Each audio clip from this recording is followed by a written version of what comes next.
Qu'est-ce qu'on a dans l'affaire Nahel? On a quelqu'un qui est au volant. On ne sait pas que c'est un jeune qui n'a pas le permis, etc. On se met à la place des policiers. On a un gars qui conduit une grosse berline allemande immatriculée à l'étranger à 8h du matin dans Nanterre, à l'heure où les parents emmènent les enfants à l'école et où les gens vont bosser. Donc c'est le moment où il y a plein de monde. On a, à 3 reprises, cette voiture qui manque tuer des gens sur le passage à niveau, dont des enfants.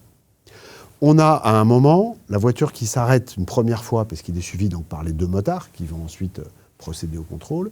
Et les 2 motards arrêtent la voiture, et le conducteur, qui est Nahel, mais on ne le sait pas encore, redémarre. Donc il fait un premier refus d'obtempérer. Quand, enfin, il est bloqué, dans la fameuse scène dont chacun a vu la vidéo, qui ne représente qu'une toute petite partie. Les policiers ont comme critère d'appréciation pour savoir si le conducteur risque dans sa fuite d'être dangereux, comme ils ne peuvent pas lire dans l'avenir, son comportement passé. Et sur le quart d'heure qui vient d'avoir lieu, ils l'ont suivi dans tout Nanterre à moto au risque de leur propre vie, soit dit en passant. Ils l'ont vu à 3 reprises manquer d'écraser des gens sur un passage à niveau.